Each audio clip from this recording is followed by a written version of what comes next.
Geometrical properties of polygons and their applications.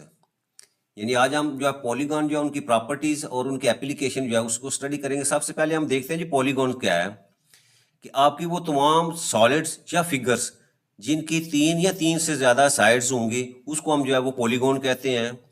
आपकी polygon जो है ये हमेशा जो है वो टू डायमेंशनल होती हैं। इसका मतलब ये हुआ कि आप पॉलीगॉन्स को आप एक प्लेन के ऊपर जो है वो ड्रा कर सकते हैं। तीसरी प्रॉपर्टी ये होगी कि पॉलीगॉन की जो साइड्स होंगी ये हमेशा जो है वो स्ट्रेट लाइन सेगमेंट्स होंगे। यानी आपकी जो शेप्स जैसे सर्कल या दूसरी कोई ऐसी कर्व साइड्स वाली जो आपकी शेप्स होंगी उनको हम पॉलीगॉन जो है वो नहीं कह सकते। अब उसके बाद हम आते हैं जी रेगुलर पॉलीगॉन। रेगुलर पॉलीगॉन कौन सी होती हैं? A regular polygon has all sides and all angles equal. यानी रेगुलर पॉलीगॉन के अंदर उनकी साइड्स, उनकी लेंथ और उनके तमाम एंगल जो है वो हमेशा जो है वो इक्वल होंगे। Some of the common regular polygons are equilateral triangle, square, regular pentagon, regular hexagon. जो शेप्स हैं ये आपकी जो है वो रेगुलर पॉलीगॉन जो है वो कहलाती हैं। Some of the common regular polygons are equilateral triangle, square, regular pentagons, regular hexagon. ये तमाम की तमाम जो है ये आपकी जो है वो रेगुलर पॉलीगॉन्स है। अच्छा, अब यहाँ देखें ये रेगुलर पॉलीगॉन जो है उसको ये सबसे पहले क्या आपकी ट्रायंगल। अब देखिए ट्रायंगल में ये तीनों साइड्स जो हैं इनकी लेंथ सेम है, और इसी तरह अगर एंगल की बात करें तो ये इक्विलेटरल ट्रायंगल में हर एंगल आपका जो है वो 60 डिग्री के इक्वल होता है। इसी तरह ये स्क्वायर है, क्वाड्रिलेटरल भी हम इसको कह सकते हैं। अब इसकी भी चारों साइड्स जो हैं उनकी लेंथ सेम है, और इसी तरह अगर हम एंगल्स की बात करें तो हर एंगल आपका जो है वो स्क्वायर के अंदर जो है वो 90 डिग्री के इक्वल होता है। इसी तरह ये बाकी जो है वो ये भी रेगुलर पॉलीगॉन्स हैं। यानी इनमें इनकी तमाम साइड्स की लेंथ भी सेम होगी, और इनका जो एंगल्स हैं वो एंगल्स जो है उनकी वैल्यू जो है वो भी सेम होगी। नेक्स्ट है जी sum of interior angle. A formula for sum of interior angles of N sided polygon is n-2 multiply by 180 degree. यानी किसी भी पॉलीगॉन जो है उसके जो इंटीरियर एंगल्स हैं उसका सम आपने फाइंड करना है, तो ये फार्मूला आपके पास है। अच्छा, उसके बाद है interior angle for a regular and sided polygon, size of each interior angle. यानी आपने ये इस फार्मूले से तो हम निकालेंगे कि उनके जो इंटीरियर एंगल्स हैं उन सबको सम करें तो आपके पास क्या वैल्यू आएगी। और अगर हमने एक उस एंगल की वैल्यू जो है फाइंड करनी है तो उस सूरत में क्या होगा, वो है जी आपका n-2 multiply by 180 degree divided by n। यानी आपने ये ऊपर वाला जो न्यूमरेटर में इससे तो आपकी जो टोटल सम निकलेगा इंटीरियर एंगल का, और जब इसको आप n के ऊपर यानी उतनी साइड्स के ऊपर डिवाइड करेंगे तो आपके पास जो है वो ईच इंटीरियर एंगल जो है उसकी वैल्यू आ जाएगी। जैसे उसने एग्जांपल यहाँ दी हुई है n=6। n=6 किसको कहते हैं? ये हेक्सागोन है। अब हेक्सागोन के हर जो इंटीरियर एंगल है उसकी वैल्यू हमने फाइंड करनी, तो क्या करेंगे हम n की जगह 6 पुट कर देंगे। आप देखें यहाँ n-2 यानी 6-2 मल्टीप्लाई बाय 180 डिग्री, यानी हेक्सागोन के तमाम एंगल्स का सम जो है वो आपके पास 720 आ गया।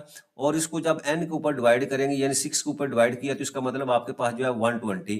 तो जैसे ये आपके पास हेक्सागोन है, ये रेगुलर हेक्सागोन है, तो इसमें से टोटल सम यानी ये, उसके बाद ये एंगल, इसी तरह ये एंगल, ये आपके पास जो है वो 6 एंगल्स है। इन 6 एंगल्स को सम करें तो आपके पास ये टोटल वैल्यू जो है वो 720 आती है डिग्री। और जब हम इसको 6 पे डिवाइड कर दिया तो इसका मतलब आपका हर एंगल जो है, जैसे ये एंगल है ये आपका 120 डिग्री के इक्वल है। इसी तरह ये बाकी एंगल जो है वो भी जो है वो आपके 120 डिग्री के इक्वल आएंगे। नेक्स्ट है exterior angle. The sum of all exterior angles of any polygon is always 360। यानी आपका इंटीरियर एंगल जो है वो तो आपकी n के ऊपर डिपेंड करता है। यानी n की वैल्यूज इंक्रीज होती जाएगी तो आपका जो है वो टोटल सम ऑफ एंगल जो है वो इंक्रीज होता जाएगा। लेकिन आपका हर पॉलीगॉन जो है उसका एक्सटीरियर एंगल हमेशा जो है वो 360 डिग्री के इक्वल होगा, regardless of the number of side. यानी आपकी नंबर ऑफ साइड जो है वो जितनी मर्जी हो जाए उससे फर्क नहीं पड़ता। The exterior angle of each side of a regular n sided polygon is, यानी अगर आपने ईच एक्सटीरियर एंगल फाइंड करना तो क्या करेंगे आप 360 को नंबर ऑफ साइड जो है उसके ऊपर यानी n के ऊपर डिवाइड करेंगे तो ईच एक्सटीरियर एंगल जो है उसकी वैल्यू आपके पास आ जाएगी। अच्छा, यहाँ देखें ये आपके पास ये एक जो है वो ट्राइंगल हमने शो किया, इसके ये A, B और C ये आपके इंटीरियर एंगल्स है, और ये वाला जो है वो आपका डी, ई और एफ, ये आपके जो है वो एक्सटीरियर एंगल्स हैं। यानी इन तीनों डी, ई और एफ को जो है वो आप सम करेंगे तो ये हमेशा जो है वो 360 डिग्री आएगा। ये ट्रायंगल की बात है। इसी तरह अगर फर्ज करो ये हमारे पास जो है वो पेंटागोन है, यहाँ भी देखिए ये एक्सटीरियर एंगल जो है ये ब्लू लाइन से जो है कर्व से जो है शो किए हुए है। इन जो है वो पांचों एंगल को भी जमा करेंगे तो आपके पास हमेशा वैल्यू जो है वो 360 डिग्री ही आएगी। उसके बाद बात कहता है जी the interior and exterior angles are supplementary, यानी इंटीरियर एंगल्स और एक्सटीरियर एंगल को प्लस करेंगे तो उसकी वैल्यू आपके पास हमेशा जो है वो 180 डिग्री आएगा। अब देखिए यहाँ से ये ट्रायंगल में भी देखें तो आगे लेके जाएं, इसी लाइन को आगे एक्सटेंड करें तो आपके पास ये वाला टोटल एंगल जो है यानी सी और डी दोनों को सम करेंगे तो ये स्ट्रेट लाइन एंगल है। तो स्ट्रेट लाइन एंगल जो है वो आपका सप्लीमेंट्री होता है। तो आप जो है वो आपका इंटीरियर और एक्सटीरियर एंगल जो है वो हमेशा जो है वो आपका 180 डिग्री के इक्वल होता है। अच्छा, उसके बाद नेक्स्ट आ रहा है जी diagonals. The total number of diagonals in a regular polygon with N side is n into n minus 3/2।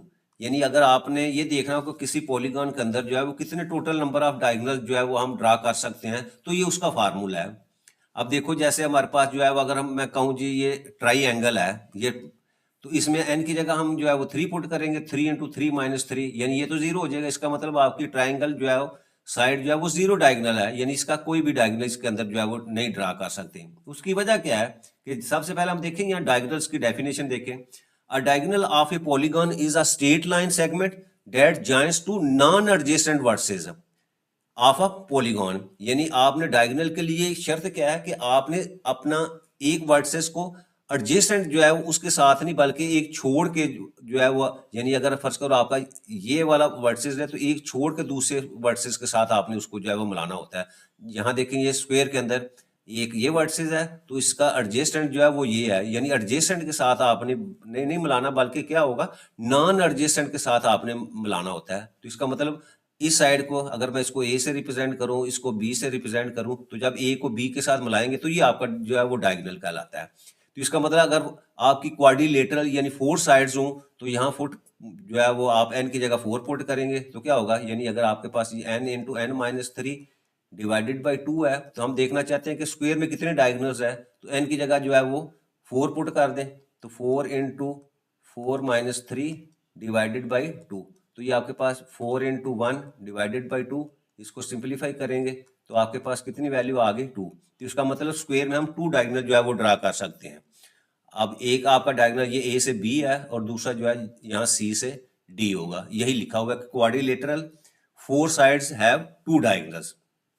इसी तरह ये पेंटागोन है, इसके जो है वो ये 5 साइडेड है तो यहाँ आप 5 जो है वो डायगोनल जो है वो ड्रा कर सकते हैं। इसी तरह हेक्सागोन 6 साइड है तो इसके आपके पास जो है वो 9 डायगोनल जो है वो आ सकते हैं। अगर इनको काउंट भी करेंगे तो आपके पास ये 9 डायगोनल्स ही आएंगे। नेक्स्ट हमारा कंसेप्ट है जी सिमेट्री क्या है। सिमेट्री से पहले जो है ये दो डेफिनेशन जो वहाँ यूज हो रही है उनको हम पहले जो है वो डिस्कस कर लेते हैं। सबसे पहले रिफ्लेक्सिव सिमेट्री क्या चीज है। A shape has reflexive symmetry if it can be divided into two identical halves by drawing a line called the line of symmetry such that one half is the mirror image of the other। यानी अगर आपकी जो कोई भी polygon हो, वो कहता है पॉलीगॉन में दरमियान में अगर हम कोई एक ऐसी लाइन जो है वो ड्रा करें, उस लाइन के ड्रा करने से वो आइडेंटिकल हाफ में जो है वो कन्वर्ट हो जाए, तो इसका मतलब क्या हुआ कि वो आपकी जो है वो शेप जो है वो रिफ्लेक्सिव सिमेट्री जो है वो रखती है। यानी दोनों जो है वो जो शेप जो डिवाइड होंगी वो क्या होंगी, वो मिरर इमेज आ जाए, यानी दोनों आइडेंटिकल जो है वो हाफ्स में जो है वो कन्वर्ट हो जाए। The line can be vertical, वो जो लाइन आपने ड्रा करनी है वो वर्टिकल भी हो सकती है, जैसे इसमें हॉरिजॉन्टल, इस शेप में जो है वो हॉरिजॉन्टल एंड डायगोनल, और इस शेप के अंदर जो है वो डायगोनली हम जो है उसको शो किया हुआ है। अब देखो ये शेप है, अब इसमें हमने हॉरिजॉन्टल लाइन ड्रा किया तो क्या हुआ, आपके ये ऊपर वाला हिस्सा और नीचे वाला जो है वो दोनों आइडेंटिकल जो है वो हाफ में कन्वर्ट हो गए हैं। इसी तरह ये वर्टिकल लाइन हमने ड्रा की है तो देखें ये वर्टिकल लाइन की जो है वो लेफ्ट साइड को राइट साइड के ऊपर जो है वो एक जैसे जो है वो आपको फिगर जो है वो शो हो रही है। इसी तरह ये डायगोनली भी जो है वो आपको, तो इसका मतलब क्या, हॉरिजॉन्टल लाइन ऑफ सिमेट्री है इसमें वर्टिकल लाइन ऑफ सिमेट्री है और इसमें डायगोनल लाइन ऑफ सिमेट्री है। कुछ ऐसी शेप जो है वो कुछ और भी हैं। अब देखो ये हमारे पास जो है वो इक्विलेटरल ट्रायंगल है, तो यहाँ भी जो है वो आपके पास ये ऊपर वाली ये लाइन जो है वो अगर हम ड्रा करें ऐसे वर्टिकल, तो इसका मतलब क्या होगा, ये आपकी इक्विलेटरल दो हिस्सों में जो है वो डिवाइड हो जाती है, दो आइडेंटिकल जो है वो हाफ में कन्वर्ट हो जाती है।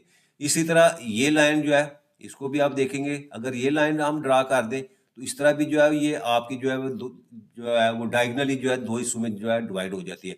इसी तरह ये तीसरी लाइन जो है इससे भी जो है वो दो इक्वल जो है वो आइडेंटिकल शेप में कन्वर्ट हो जाती है।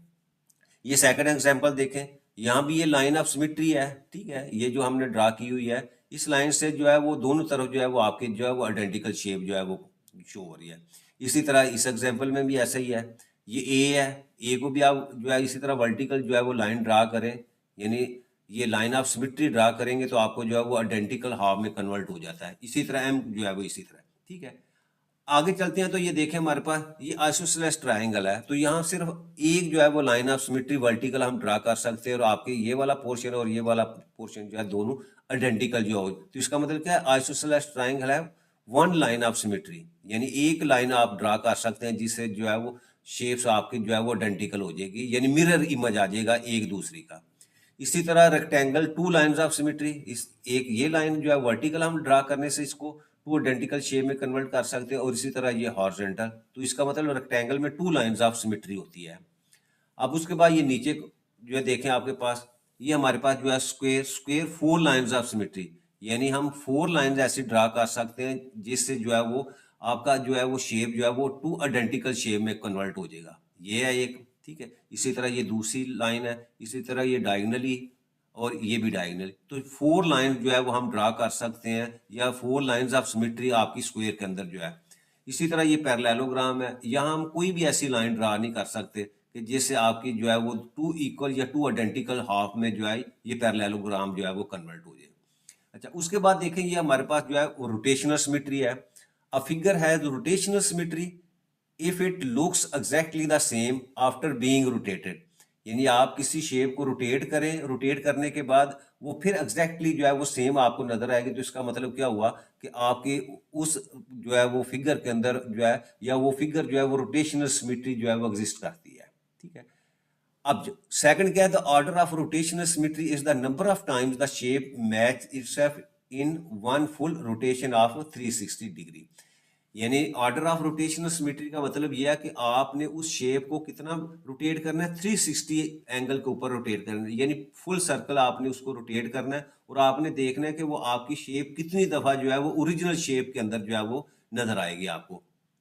अच्छा, अब देखिए उसकी एग्जांपल, ये हमारे पास जो है रेक्टेंगल है, ये ओरिजिनल शेप है, अगर हम इसको रोटेट इस तरह रोटेट कर दें, ठीक है, ये वो आप ऊपर वाला पोर्शन जो है वो ऐसे रोटेट किया मैंने, यहाँ देखें 90 डिग्री के ऊपर जो है रोटेट किया है, तो इसका मतलब ये शेप जो है इस तरह थी, वर्टिकल थी, लेकिन ये हॉरिजॉन्टल हो गया है, ओरिजिनल पोजीशन जो है इसकी गायब हो गया है। अच्छा, इसको दोबारा जो है वो ऐसे रोटेट करें तो क्या होगा, ये देखें, ये शेप जो एग्जैक्टली जो है जो पहली शेप थी हमारे पास जो है रेक्टेंगल उसी तरह जो बन गई, तो इसका मतलब यहाँ आपकी जो है ना एक पोजीशन आ गई कि जहाँ वो आपकी शेप जो है वो फिर ओरिजिनल पोजीशन यानी एग्जैक्ट जो है वो सेम आ गई। अच्छा, इसको दोबारा फिर आपने इसी तरह रोटेट किया तो ये पोजीशन आपके पास आ जानी है, यहाँ फिर आपकी शेप जो है वो चेंज हो गई है, और इसको अगर दोबारा आप 270 ऐसे ऊपर की तरफ रोटेट करेंगे तो आपके पास दोबारा जो है वो ओरिजिनल शेप में आ जाती, यानी 90 के एंगल के ऊपर आपने रोटेट किया तो शेप चेंज होगी, फिर 180 के ऊपर किया तो आपकी ओरिजिनल शेप में आ गई, फिर 270 पे किया तो आपकी शेप फिर चेंज होगी, और अगेन जो है वो लास्ट 360 के ऊपर आपने उसको रोटेट किया तो फिर एग्जैक्टली जो है वो आपकी दोबारा वही शेप आ गई। तो इसका मतलब क्या हुआ कि ये यानी 360 डिग्री रोटेट करने से आपकी दो दफा शेप जो है वो एग्जैक्टली द सेम आ गई, तो इसका मतलब क्या हुआ कि आपका ऑर्डर ऑफ रोटेशनल सिमेट्री क्या है, वो 2 है। हमारे पास जो है वो एक स्क्वायर है, अब स्क्वायर की ये जो है वो पहली पोजीशन है, अब पहली पोजीशन से अब देखो ये वाला पॉइंट जो है इस जगह के ऊपर आ गया है, तो शेप आपकी बिल्कुल उसी तरह है। अब यहाँ से फिर दोबारा जो है ये पॉइंट आपका यहाँ पहुँच गया, शेप फिर उसी तरह एग्जैक्ट सेम है, और यहाँ से फिर दोबारा इस जगह के ऊपर आ गया तो फिर जो है आपकी और फिर ओरिजिनल पोजीशन के ऊपर आ गई, ठीक है। तो इसका मतलब क्या हुआ कि यानी 4 ऐसी जगह हैं जहाँ यानी 90 के एंगल के ऊपर के जहाँ आपकी शेप जो है वो सेम रहेगी, तो इसका मतलब इसका ऑर्डर कितना होगा, वो 4 होगा, ऑर्डर ऑफ रोटेशनल सिमेट्री। इसी तरह इस शेप को देखें, ये आपकी जो है वो पेंटागोन है, तो इसका मतलब पेंटागोन को 5 टाइम्स आप रोटेट करेंगे तो 5 ऐसी पोजीशंस आ जाएंगी जहां आपकी शेप जो है वो सेम रहेगी। अब हम असल टॉपिक की तरफ आते हैं, वो है जी symmetry. A regular n-sided polygon has rotational symmetry and reflexive symmetry both of order n। यानी इसका मतलब क्या है कि आपकी जो रेगुलर पॉलीगॉन है उसकी जितनी साइड्स होंगी उसकी रोटेशनल सिमेट्री और उसकी रिफ्लेक्सिव सिमेट्री जो है उसका ऑर्डर भी जो है वो n होगा। जैसे उसने एग्जांपल दिया, a regular hexagon has 6 lines of symmetry and has rotational symmetry of order 6। यानी हेक्सागोन क्या है, जिसकी 6 साइड्स होती हैं, वो कहते हैं उसका जो number of lines of symmetry हैं या एक्सेस ऑफ सिमेट्री वो भी 6 होंगी और उसका रोटेशनल सिमेट्री का ऑर्डर जो है वो भी 6 होगा। अब जैसे देखें ये आपकी हेक्सागोन है, अब देखो यहां मैंने 6 लाइंस ऑफ सिमेट्री जो है वो ड्रा की हुई हैं। अच्छा, अब इस लाइन का मतलब क्या है कि ये लाइन जब मैं ड्रा करता हूं तो इसका मतलब क्या हुआ कि आपकी ये हेक्सागोन जो है ये डिवाइड हो जाती है 2 आइडेंटिकल हाफ्स में। यानी एक इस लाइन से ऊपर की तरफ जो है और नीचे वाला जो है वो ये मिरर इमेज की तरह है, या दूसरे लफ्ज में हम कहेंगे कि ये 2 आइडेंटिकल हाफ्स है। इसी तरह ये सेकंड लाइन जो है ये ड्रा करेंगे तो इस तरह भी जो जो 2 इक्वल जो है वो हाफ्स में जो है वो कन्वर्ट हो जाता है। इसी तरह ये थर्ड, फोर्थ, 5 और 6, तो ये 6 जो है वो इसकी लाइंस ऑफ सिमेट्री हैं या रिफ्लेक्सिव सिमेट्री हैं। ठीक है। अच्छा, अब दूसरा देखें, जब हम इस हेक्सागोन को अगर यहां से जो रोटेट करें, रोटेट का मतलब क्या है, 360 एंगल तक आपने रोटेट करना है, तो आप देखेंगे कि ये 6 टाइम्स ऐसी पोजीशन आ जाएंगी कि जहां जो है वो ये जो आपकी शेप जो है ये हेक्सागोन जो है वो आपको लुक्स एग्जैक्टली द सेम। यानी 6 दफा जो है वो इसकी जो है रोटेट करने से आपकी जो है वो असली हेक्सागोन जो है उसी पोजीशन के अंदर रहेगी। तो इसका मतलब क्या हुआ कि इसका जो है वो रोटेशनल सिमेट्री जो है उसका ऑर्डर भी जो है 6 है। अच्छा, अब इसी चीज को देखें यहां कि a regular n sided polygon can be rotated by 360 degree divided by n and will look the same. अच्छा, यहां उसने उसका फार्मूला एक बता दिया आपको कि कोई भी जो आपके पास जो है वो पॉलीगन होगी, अब उसकी जो साइड्स क्या है वो एन साइड है। सपोज यहाँ हम एग्जांपल ये मैंने जो है वो इक्विलेटर के लिए ली है, तो आप 360 को डिवाइड कर दें 3 के ऊपर, यानी एन आपका जो है वो अगर मैं 3 लूं यानी इक्विलेटर ट्रायंगल, तो इसका मतलब क्या हुआ कि आपके पास 3 1 जा 3, 3 2 जा 6 और 0। तो इसका मतलब क्या हुआ कि 120 डिग्री के ऊपर जाके आपकी जो है ये ट्रायंगल जो है इक्विलेटर ट्रायंगल वो फिर एग्जैक्टली जो है वो सेम जो है वो आपको जो है वो यहाँ आइडेंटिकल जो है वो नजर आएगी। अब देखो यहाँ ये आपकी ओरिजिनल जो है वो इसकी शेप है। अब यहाँ से इसको जो है रोटेट करें, ये 1 है, ये 1 को आपने यहाँ ऐसे रोटेट करके कहाँ ले गए हैं, ये पोजीशन है आपकी 1 की। तो इसका मतलब यहाँ से आपने रोटेट कितना किया, वो 120 डिग्री के ऊपर। अब 120 डिग्री रोटेट किया तो आपकी जो है जैसे ये शेप पहली वाली थी इसी तरह दोबारा वही शेप हो गई। अब यहाँ से दोबारा जो है इस 1 को यहाँ से रिमूव करके इस पोजीशन के ऊपर ले गए हैं, यानी आपको यहाँ से ये जो मूव की हुई है ये अगेन जो है वो आपने 120 डिग्री जो है इसको रोटेट किया है, तो दोबारा फिर आपको वही आइडेंटिकल शेप जो है वो नजर आ रही है। और यहाँ से फिर अगेन ये देखें यहाँ फिर जो है वो 120 डिग्री के ऊपर रोटेट किया है, तो यहाँ 1 से शुरू हुआ था, ये पोजीशन उसकी फर्स्ट थी और अगेन उसी पोजीशन के ऊपर, यानी हमने उसको 360 डिग्री के ऊपर रोटेट किया इक्विलेटर ट्रायंगल को। तो 3 ऐसी पोजीशंस आ गई जहां वो आपकी जो इक्विलेटर जो है वो आइडेंटिकल या सेम उसी जो है उसी तरह जो है वो हमें नजर आ रही है। तो इसका मतलब क्या हुआ कि इसका ऑर्डर ऑफ जो सिमेट्री है यानी रोटेशनल सिमेट्री का ऑर्डर वो भी 3 है और इसकी रिफ्लेक्सिव सिमेट्री अगर वो भी हम देखना चाहें वो पीछे भी हमने देखी है तो वो भी 3 है। नेक्स्ट है जी हमारे पास ज्योमेट्रिकल प्रॉपर्टीज ऑफ ट्राइंगल्स। अब एक ट्राइंगल जो है उसकी प्रॉपर्टी जो है उसको हम डिस्कस करेंगे। A triangle is a polygon with 3 sides and 3 angles. यानी एक आपकी ट्राइंगल जो है वो भी एक पॉलीगॉन है, उसकी 3 साइड्स होती हैं और 3 एंगल्स होते हैं। Triangle come in various types based on the sides length and angle measure. यानी आपकी जो ट्राई एंगल्स हैं वो आपकी साइड के लिहाज से भी होती हैं और एंगल के लिहाज से भी होती हैं। ये ट्रायंगल जो है बेस्ड ऑन साइड, अब साइड के लिहाज से एक इक्विलेटर ट्रायंगल होती है, उसमें क्या होता है कि ऑल इक्वल साइड्स एंड और ईच एंगल जो है वो 60 डिग्री का होता है, यानी तमाम साइड्स इक्वल होती हैं और हर एंगल जो है वो 60 डिग्री का, इसको इक्विलेटर ट्रायंगल कहते हैं। दूसरी हमारे पास आइसोसेलेस ट्रायंगल होती है, इसमें क्या होता है 2 इक्वल साइड्स और 2 इक्वल एंगल्स। और थर्ड हमारे पास होती है जी स्केलर ट्रायंगल। स्केलर में क्या होता है, all sides and angles are different, यानी इसमें आपकी तीनों साइड भी मुख्तलिफ होती हैं और तीनों एंगल जो है वो भी मुख्तलिफ होते हैं। दूसरी जो हम ट्रायंगल को based on the angles, angle के लिहाज से भी हम जो है वो ट्रायंगल को तीन मुख्तलिफ जो है वो इसकी कैटेगरी दें। पहला क्या है, acute angle. Acute angle triangle में क्या होता है कि आपका हर एंगल जो है वो लेस देन 90 डिग्री। सेकंड आपके पास जो है राइट एंगल, राइट एंगल में एक आपका जो है वो 90 डिग्री का एंगल होता है। और ऑब्ट्यूज एंगल में क्या होता है, एक एंगल आपका जो है वो 90 डिग्री से ग्रेटर होता है। तो ये आपकी ट्रायंगल जो है वो उसको डिवाइड किया गया है with respect to sides and with respect to angles. अच्छा, उसके बाद दूसरी क्या लिखा हुआ है, angle sum. The sum of interior angles in any triangle is always 180 degree, यानी ट्रायंगल में तीनों एंगल्स का सम हमेशा 180 के इक्वल होगा।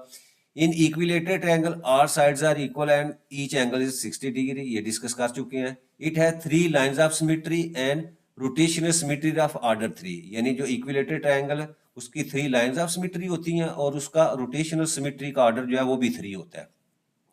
आइसोसेलेस ट्रायंगल में 2 sides are equal and the angles opposite to each sides are also equal, ये भी हम डिस्कस कर चुके हैं कि आपकी 2 साइड्स इक्वल होती हैं और आपके 2 एंगल जो है वो सेम होते हैं या उनकी वैल्यू जो है इक्वल होती है। अच्छा, उसके बाद आ जाइए exterior angle of a triangle. The measure of an exterior angle in a triangle is equal to the sum of the measure of the 2 opposite interior angle. ये आपके पास जो है वो ABC एक ट्रायंगल है। आप देखिए इसके अंदर ये X, Y और ये Z, ये आपके इंटीरियर एंगल्स है और ये W आपका जो है ये आपका एक्सटीरियर एंगल है। तो ये प्रॉपर्टी क्या है कि आपका जो एक्सटीरियर एंगल है, ये एंगल जो है इसको W से रिप्रेजेंट या इसको BCD आप कह सकते हैं। तो ये आपका W जो है ये हमेशा आपके अपोजिट इंटीरियर एंगल, तो इसके अपोजिट कौन सा है आपका X और Y है। तो W यानी एक्सटीरियर एंगल हमेशा आपके अपोजिट इंटीरियर एंगल्स के इक्वल होता है। तो ये यहाँ प्रॉपर्टी उसने दी हुई है, यानी X plus Y that is equal to W। Next है हमारे पास जी ज्योमेट्रिकल प्रॉपर्टीज ऑफ पैरेललोग्राम। अच्छा, अब पैरेललोग्राम की प्रॉपर्टीज क्या है। अब पैरेललोग्राम इज अ क्वाड्रिलेटरल, इसकी 4 साइड्स हैं, whose opposite sides are parallel, यानी अपोजिट साइड ये देखें ये आपकी AD है उसके पैरेलल ये है, तो ये आपस में क्या है, ये पैरेलल है, यानी ये साइड आपकी इस साइड के पैरेलल होगी। एंड इक्वल इन लेंथ, और इनकी लेंथ जो है वो भी सेम है, जैसे ये एक लाइन लगाई हुई है दोनों कट किया तो इसका मतलब ये अपोजिट साइड जो है वो इक्वल भी है।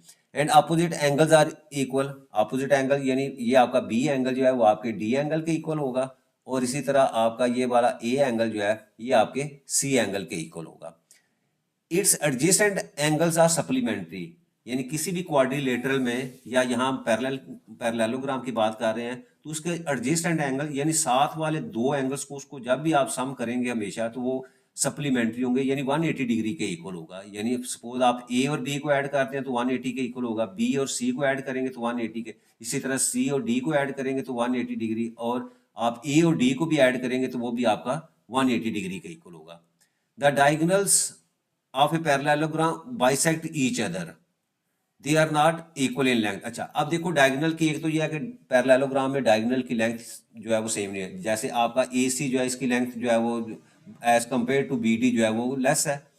अब अच्छा, वो क्या कह रहा है कि आपका ये जो AC डायगोनल है ये आपकी AD डायगोनल को इक्वली जो है वो बाइसेक्ट करेगा, और इसी तरह आपका जो BD डायगोनल है वो AC डायगोनल को जो है इक्वली जो है वो उसको बाइसेक्ट करेगा। उसका मतलब क्या है कि आपकी ये वाली साइड जो है, ये वाली साइड आपकी इस साइड के इक्वल होगी और इसी तरह आपकी ये वाली साइड जो है वो आपकी इस वाली साइड, यानी ये डायगोनल जो है वो इक्वली जो है वो इसको बाइसेक्ट करते हैं। ये तो थी पैरेललोग्राम की प्रॉपर्टी, यही चीजें यहाँ लिखी हुई हैं कि opposite sides are equal, opposite sides are parallel, opposite angles are equal और एडजेसेंट एंगल सप्लीमेंट्री है और डायगोनल्स बाइसेक्ट ईच अदर। अच्छा, अब उसके बाद जो है हमारे पास आ जाती हैं जी रेक्टेंगल। रेक्टेंगल में क्या है, all angles are 90 degree and diagonals are equal. अच्छा, अब देखो यहाँ ये आपकी जो है वो रेक्टेंगल है, हैज 4 साइड्स एंड 4 वर्टिसेस, ये साइड्स आपकी 4 हैं, ठीक है, और इसी तरह इसके वर्टिसेस A B C और D, ये 4 वर्टिसेस हैं। दूसरी क्या प्रॉपर्टी है इसकी, अपोजिट साइड्स आर इक्वल, यहाँ भी देखें पैरेललोग्राम की तरह आपके अपोजिट साइड्स इक्वल हैं और अपोजिट साइड्स आर पैरेलल, और ये पैरेलल भी हैं, यानी ये वाली आपकी जो AD है वो आपकी पैरेलल होगी BC के इक्वल, इसी तरह आपकी AB जो है वो CD के पैरेलल है। All 4 angles are right angle, ये जो है आपके A B C और D ये एंगल जो है वो आपके राइट एंगल्स हैं और diagonals are equal and bisect each other, यानी डायगोनल की लेंथ भी सेम है, ठीक है, ये डायगोनल, ठीक है। अब ये देखें आपका बी डी डायगोनल वो आपके ए सी डायगोनल के इक्वल होगा, ठीक है। अच्छा, उसके बाद आपकी जो है वो स्क्वायर, अब स्क्वायर में भी सेम इसी तरह है कि आपके 4 साइड्स और 4 वर्सेस हैं, आर 4 साइड्स आर इक्वल और आर 4 एंगल्स आर राइट, यानी चारों आपके एंगल्स जो है वो राइट एंगल्स हैं। अपोजिट साइड्स आर पैरेलल, ठीक है। अब देखो ये आपकी ए डी और बी सी जो है ये आपस में पैरेलल है, और इसी तरह ए बी और सी डी जो है ये भी पैरेलल है, और डायगोनल्स आर परपेंडिकुलर, यानी आपके डायगोनल देखें, ये प्रॉपर्टीज में देखें कि आपके डायगोनल जो है वो आपके राइट एंगल में एक दूसरे को जो है वो इंटरसेक्ट कर रहे हैं, यानी डायगोनल के दरमियान जो एंगल है वो हमेशा जो है वो 90 डिग्री का होगा। और उसके बाद रंबस की बात है, ये रंबस है आपके पास, रंबस में क्या है, आर 4 साइड्स आर इक्वल। अच्छा, आप देखिए इसकी प्रॉपर्टी क्या है कि आपके ये जो साइड्स हैं, यानी आपकी ए बी बी सी के इक्वल है और सी डी और ए डी, ये चारों साइड जो है वो हमेशा जो है वो लेंथ में इक्वल होती हैं। Opposite sides are parallel, sides जो आपकी पैरेलल है और अपोजिट एंगल्स आर इक्वल। अच्छा, अब देखिए ये एंगल, यानी आपका एंगल ए जो है वो आपके सी एंगल के इक्वल है, और इसी तरह आपका बी जो है वो आपके डी एंगल के इक्वल है। Diagonals are perpendicular and bisect each other. अच्छा, आप देखो आपके स्क्वायर की तरह यहाँ भी जो आपके डायगोनल जो है, ये एक डायगोनल बड़ा है और एक जो है वो उसकी लेंथ जो है वो स्मॉल है, और आपका बी डी डायगोनल जो है वो ए सी को जो है वो बाइसेक्ट करेगा और ए सी डायगोनल आपके बी डी को बाइसेक्ट करेगा, और उनके दरमियान में एंगल जो है वो हमेशा जो है वो 90 डिग्री का आएगा। और एडजेसेंट एंगल्स आर सप्लीमेंट्री, यानी आपके जो है वो दो कोई भी एडजेसेंट जो है वर्सेस उसको ऐड करेंगे या एंगल्स को ऐड करेंगे तो वो आपका 180 डिग्री के इक्वल आता है, ठीक है। अच्छा, अब देखिए चारों का अगर हम देखें तो यहाँ ये ज़हन में रखना कि आपकी जो है स्क्वायर और आपकी रंबस, इनके डायगोनल जो है उनके दरमियान एंगल जो है वो 90 डिग्री आता है, और आपकी जो पैरेललोग्राम और आपका जो रेक्टेंगल है वहाँ आपका एंगल जो है वो 90 डिग्री नहीं आता, ठीक है। दूसरी बात इसमें देखो कि आपके जो डायगोनल स्क्वायर के अंदर आपके डायगोनल की लेंथ जो है वो सेम होती है, और रेक्टेंगल के अंदर डायगोनल की लेंथ जो है वो सेम होती है।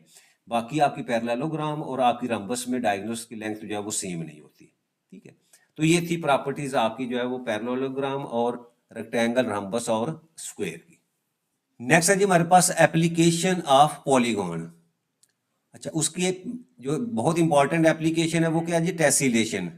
अच्छा, टेसिलेशन क्या है, tessellation is a pattern of shapes that fit together perfectly without any gaps और ओवरलैप कवरिंग अ प्लेन। यानी टेसिलेशन जो है एक ऐसा पैटर्न है कि जिसमें मुख्तलिफ जो है वो आपकी जो शेप्स हैं उनको जब आपस में मिलाया जाता है तो वो क्या होता है, उनके दरमियान ना तो गैप आता है और ना वो शेप्स आपस में जो है वो एक दूसरे के साथ जो है ओवरलैप करती हैं, तो उसको हम जो है वो टेसिलेशन कहते हैं। These shapes can be repeated infinitely to create a repeating pattern। यानी आपके जो टेसिलेशन है या जो शेप्स को आपस में मिलाएंगे तो वो जरूरी नहीं है कि कुछ शेप्स के बाद जो है वो आपस में नहीं मिले, बल्कि वो कहते हैं कि उनको अगर इनफाइनाइट जो है वो नंबर जो है वो आपस में मिलाएंगे तो वो पैटर्न जो है वो कंटिन्यूस जो है वो आप बना सकते हैं। Tessellation can be created using a single shape, यानी उसमें एक ही शेप को आप बार बार जो है रिपीट करके जो है टेसिलेशन क्रिएट कर सकते हैं, और कम्बिनेशन ऑफ शेप्स या मुख्तलिफ शेप्स को आपस में मिला के जो है फिर भी आप जो है एक टेसिलेशन जो है वो क्रिएट कर सकते हैं। दे कैन बी रेगुलर और इरेगुलर, यानी आपकी जो टेसिलेशन है वो रेगुलर भी हो सकती है और इरेगुलर। रेगुलर टेसिलेशन कौन सी होती है, वन टाइप ऑफ रेगुलर, यानी आपकी जो one type of regular polygon, यानी ट्रायंगल, स्क्वायर या हेक्सागोन, यानी कोई एक आप जो है वो शेप लेके अगर कोई टेसिलेशन बनाएंगे तो वो आपकी जो है वो टेसिलेशन जो है उसको रेगुलर टेसिलेशन जो है वो हम कहेंगे। जैसे आपने एक ट्रायंगल सिर्फ आप रिपीट करते जाएं, इसी तरह अगर एक स्क्वायर जो है उसको रिपीट करते जाएंगे या एक हेक्सागोन जो है, तो इन तीनों में से किसी एक जो है वो पॉलीगॉन को जो अगर हम उसकी मदद से एक टेसिलेशन बनाएंगे तो उसको हम कहेंगे कि वो आपकी रेगुलर टेसिलेशन है। इरेगुलर टेसिलेशन में क्या होता है, टू और मोर टाइप्स ऑफ पॉलीगॉन्स, यानी आप दो या दो से ज्यादा जो है वो पॉलीगॉन्स को आपस में मिलाएं तो वो जो टेसिलेशन आपकी बनेगी वो आपकी इरेगुलर टेसिलेशन जो है वो कहलाती है। यहाँ भी देखें ये आपके पास ये हेक्सागोन की एक टेसिलेशन बनाई हुई है तो ये आपकी रेगुलर टेसिलेशन है, और इरेगुलर में देखें ये मुख्तलिफ शेप्स जो है उसने आपस में मिला के जो है एक टेसिलेशन जो है वो क्रिएट की गई है। अच्छा, फिर उसके बाद जो है only 3 regular polygons can tessellate the plane on their own, यानी ये 3 पॉलीगॉन्स ऐसी हैं जिसकी मदद से जो है वो आपकी टेसिलेशन जो है वो क्रिएट हो सकती है। उसमें क्या है, एक आपकी इक्विलेटरल ट्रायंगल है, दूसरा आपके पास स्क्वायर है और तीसरा आपके पास जो है वो हेक्सागोन है। ये सिर्फ ये तीन आपकी जो है वो रेगुलर जो है वो आपकी पॉलीगॉन्स है जिनकी मदद से आप टेसिलेशन जो है वो क्रिएट कर सकते हैं। अच्छा, दे हैव सिमिट्रीज हेक्सागोन्स इंटीरियर। अच्छा, अब वो हेक्सागोन की बात कर रहा है कि जब भी आप हेक्सागोन को मिलाएंगे तो उसका जो वर्टेक्स बनेगा, अब देखो interior angle 120 degree can tessellate perfectly because 3 hexagon meet at each vertex to form a 360 angle. अब ये प्रॉपर्टी है कि टेसिलेशन कैसे क्रिएट होती है। टेसिलेशन का जो है ये समझ ले फार्मूला है या एक रूल है उसका। यानी आप किसी भी टेसिलेशन के अंदर उसके वर्टेक्स को देखें। सपोज मैं ये देखो, ये वर्टेक्स है हमारा, तो इसका ये वाला एंगल और ये नीचे वाला एंगल, यानी उस वर्टेक्स के ऊपर जो है वो राउंड बाउंड एंगल्स को अगर कैलकुलेट करें और उसका सम जो है वो अगर तो वो 360 आ जाता है, तो इसका मतलब क्या हुआ कि वो आपकी टेसिलेशन जो है वो क्रिएट हो सकती है। अब देखें आपका जो है यहाँ उसने कहा हेक्सागोन, हेक्सागोन का एंगल कितना बनता है आपका, वो 120 डिग्री बनता है। तो 120 डिग्री इस साइड के ऊपर, 120 डिग्री इस साइड के ऊपर बन रहा है और 120 डिग्री ही यहाँ, तो आप तीनों को सम करेंगे तो 360 आया। तो इसका मतलब आपकी टेसिलेशन जो है वो क्रिएट हो सकती है। यानी किसी भी वर्टेक्स के ऊपर उसके वर्टेक्स का अराउंड बोर्ड जो एंगल का सम जो है वो हमेशा 360 होना चाहिए। अब देखो यहाँ भी एक और उसने इक्विलेटरल ट्रायंगल, इसको पढ़ते हैं। Equilateral triangle can tessellate perfectly because the internal angle of each equilateral triangle is 60 degree and 6 of these triangles meet at a point to form a 360 angle allowing them to fill space separate. ठीक है। अच्छा, अब ये देखो, ये मैंने जो है वो ट्रायंगल की जो है वो इक्विलेटरल ट्रायंगल की टेसिलेशन क्रिएट की है। अब यहाँ देखे किसी भी एक जगह के ऊपर, सपोज जो ये मैं वर्टेक्स लेता हूँ। अब इस वर्टेक्स के ऊपर देखें आपकी एक ये ट्रायंगल है, ये दूसरी है, इसी तरह ये थर्ड, 4, 5 और 6, यानी इस वर्टेक्स के ऊपर आपके पास जो है वो 6 इक्विलेटरल ट्रायंगल जो है वो क्रिएट हो रही है। तो इसका मतलब क्या हुआ, अब इस वर्टेक्स के ऊपर जो है ये राउंड बोर्ड जो है ये एंगल का अगर मैं सम लूँ तो इसका मतलब क्या हुआ, एक इक्विलेटरल ट्रायंगल जो है वो 60 डिग्री के इक्वल होती है और आपके पास जो है वो 6 है। अब 60 को 6 से मल्टीप्लाई करेंगे तो आपके पास जो है वो 360 डिग्री आ गया। तो इसका मतलब आपकी इक्विलेटरल ट्रायंगल जो है उससे टेसिलेशन जो है वो क्रिएट होती है और उनके दरमियान किसी किस्म का गैप भी नहीं आता और ना ही वो ओवरलैप करती हैं। इसी तरह उसके बाद वो कह रहा है जी, squares can tessellate perfectly because each square has an internal angle of 90 degree and four squares meet at a point to form a 360 degree angle। अच्छा, अब ये देखें ये टेसिलेशन। अब इसका कोई पॉइंट ले, सपोज ये वर्टेक्स में लेता हूँ। अब देखें इसके इर्द कितने, 1 2 3 4 स्क्वेयर्स हैं। अब 4 स्क्वेयर का यहाँ एंगल ये भी 90 डिग्री है, ये भी 90 है, यानी 4 एंगल आपके 90 डिग्री हैं और 90 डिग्री को हम 4 से मल्टीप्लाई कर दो या ऐड कर दो तो आपके पास जो है वो 360 डिग्री आ जाए। तो इसका मतलब आपका स्क्वायर जो है ये भी आपकी जो है वो परफेक्टली जो है वो टेसिलेट जो है वो क्रिएट कर सकता है। ठीक है। अच्छा, अब उसके बाद जो है वो regular pentagons and other polygons with angles that do not add up to 360 degree at each vertex can not form gap free pattern that is tessellation is not possible. Pentagon की उसने एग्जांपल दी है, कहते हैं कि pentagon का अगर आप आपस में जो है वो मिलाएंगे तो सूरत में क्या होगा, वो उसका एड अप जो है वो एंगल जो है वो 360 नहीं आता। तो जिस भी किसी वर्टेक्स के ऊपर उस पॉलीगॉन का एंगल जो है वो 360 के इक्वल ना आए तो इसका मतलब जो है वो टेसिलेशन क्रिएट नहीं हो सकती। अब इसी चीज को उसने एक एग्जांपल से जो है वो बताया गया है कि आपकी जो है वो अगर उनका वर्टेक्स का एंगल जो है वो 360 ना हो तो टेसिलेशन क्रिएट नहीं हो सकती। अब देखिए यहाँ, a tessellation is created using a combination of regular pentagon and a decagon, यानी एक पेंटागोन और डेकागोन की मदद से आपने टेसिलेशन क्रिएट की है। Find the sum of angles at the vertex where a pentagon and decagon meet. अच्छा, अब देखो ये हमारे पास फार्मूला है कि इंटीरियर एंगल निकालने का क्या, n-2 multiply by 180 degree divided by n, यानी आपने डेकागोन का जो है वो ईच इंटीरियर एंगल फाइंड करना है तो ये उसका फार्मूला है। तो यहाँ देखो n की वैल्यू हमने 10 पुट कर दी, 10-2 मल्टीप्लाई बाय 180 डिग्री और नीचे भी n की जगह 10। तो इसको कैलकुलेट करेंगे तो हमारे पास जो है वो 144 डिग्री जो है वो एंगल आ रहा है ये डेकागोन का। इसी तरह उसने इंटीरियर एंगल ऑफ पेंटागोन का फाइंड किया है, यानी पेंटागोन का कैसे होगा, फार्मूला आपके पास यही है। अब n की जगह 5 पुट करें तो 5-2 मल्टीप्लाई बाई 180 डिग्री और इसी तरह डिवाइड कर दें n की जगह 5, तो इसको सॉल्व करें तो ये हमारे पास आ जाएगा जी 5 में से 2 3 multiply by 180 degree divided by 5, simplify करो, 5 1 ज़ा 5, 5 3 ज़ा 15 और 5 6 ज़ा 30। अब 3 को 36 से मल्टीप्लाई करेंगे तो आपके पास जो है 108 डिग्री आ रहा है। यानी पेंटागोन का जो इंटीरियर एंगल है वो आपके पास 108 है और जो आपका डेकागोन है उसका एंगल 144 डिग्री है। अब देखो दोनों एंगल को सम करो तो आपके पास क्या आ रहा है, ये 252 डिग्री आ रहा है। तो इसका मतलब क्या है, सिंस एंगल सम जो है not is equal to 360, tessellation can not be created या कैन नॉट बी डन। यानी आपका इन दोनों का सम जो है वो आपका 360 होना चाहिए था, तो फिर टेसिलेशन जो है वो आपकी जो है वो क्रिएट होती है। एक्सरसाइज 9.4 जो है उसको स्टार्ट करते हैं। क्वेश्चन नंबर 1 उसका first part, what is the sum of the interior angles of a decagon. Decagon क्या है, 10 साइडेड पॉलीगोन। ये डेकागोन है। अब ये वाले इसके जो है वो इंटीरियर एंगल्स हैं, ये 10 इंटीरियर एंगल्स हैं। इन 10 इंटीरियर एंगल्स का सम जो है वो हमने फाइंड करना है। तो स्टार्ट करते हैं कि फॉर डेकागोन, उसमें n यानी नंबर ऑफ साइड्स जो है वो आपके 10 के इक्वल हैं और फार्मूला हमारे पास क्या है, सम ऑफ इंटीरियर एंगल्स। ये फार्मूला हमने पीछे पढ़ा, वो क्या हमारे पास n-2 मल्टीप्लाई बाई 180 डिग्री। अब यहाँ n की वैल्यूज पुट कर दें, n की जगह 10 - 2 मल्टीप्लाई बाई 180 डिग्री और यहाँ से आपके पास आ जाएगा जी 8 मल्टीप्लाई बाई 180 डिग्री और इसको आपस में मल्टीप्लाई करेंगे तो हमारे पास जो है वो 1440 डिग्री जो है उसका आंसर आ जाएगा।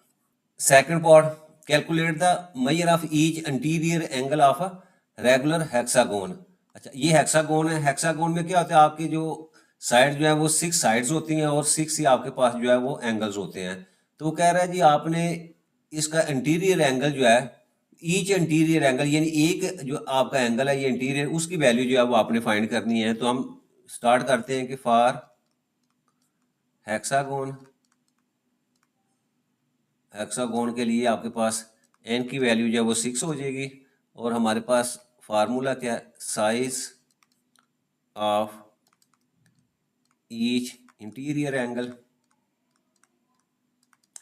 ये फार्मूला हमारे पास है जी n-2 मल्टीप्लाई बाई 180 डिग्री और इस वैल्यू को हम जो है वो n के ऊपर डिवाइड कर देंगे। तो यहाँ वैल्यूज पुट करें, n आपका 6 है तो 6 - 2 multiply by 180 degree divided by 6। Simplify करें तो आपके पास 6 - 2 4 multiply by 180 degree divided by 6।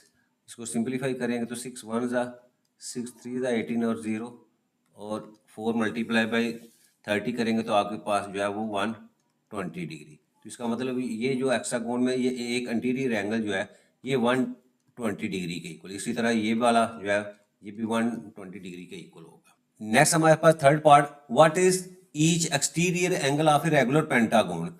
ये पेंटागोन है। पेंटागोन में क्या होता है कि आपकी साइड जो है वो 5 साइड्स होती हैं। 5 साइड्स है तो इसका मतलब 5 ही आपके पास जो है वो इसके एंगल्स होते हैं। ये 5 एंगल्स हैं। अब उसने कहा है एक्सटीरियर एंगल हमने फाइंड करना है। तो एक्सटीरियर एंगल कैसे फाइंड करते हैं कि जो भी आपकी ये लाइन होती है या साइड होती है उसको आगे जो है एक्सटेंड कर देते हैं। जैसे ये लाइन जो है एक्सटेंड की हुई है तो ये वाला जो है वो आपका 1 जहाँ लिखा हुआ ये आपका एक्सटीरियर एंगल है। इसी तरह अगर आप इसको आगे एक्सटेंड करेंगे तो ये 2 वाला एक्सटीरियर, तो इसी तरह जो है ये 5 ही एक्सटीरियर एंगल जो है वो आपके पेंटागोन के बनते हैं। तो स्टार्ट करते हैं। सबसे पहले हम ऊपर लिखते हैं जी फॉर रेगुलर पेंटागोन।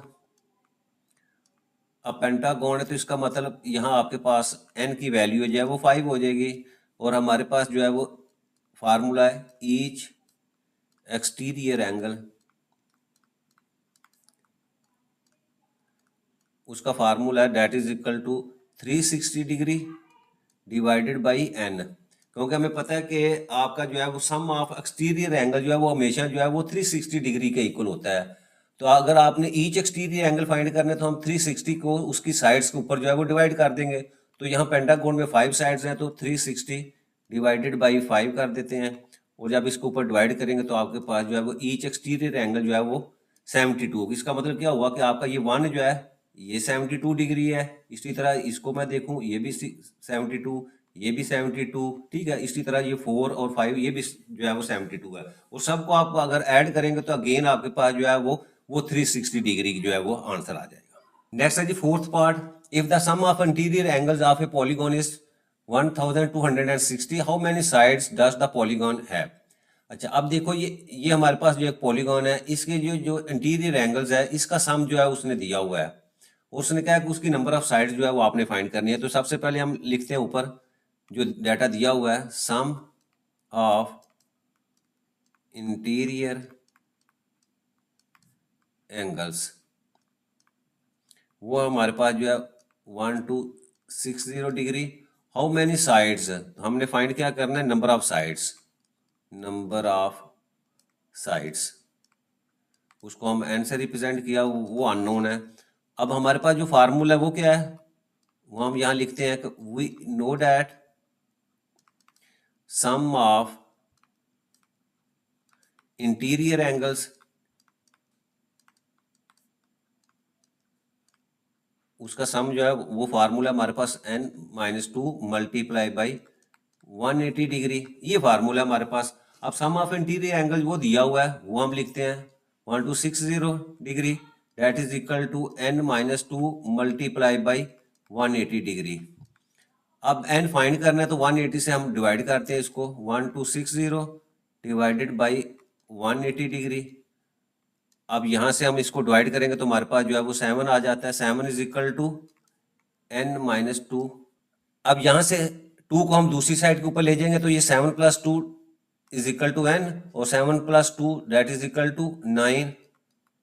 तो आपकी जो नंबर ऑफ साइड्स जो हैं वो आपकी 9 होंगी। तो यहाँ हम लिख दें नीचे कि आपकी therefore number of sides of regular polygon is 9, ठीक है।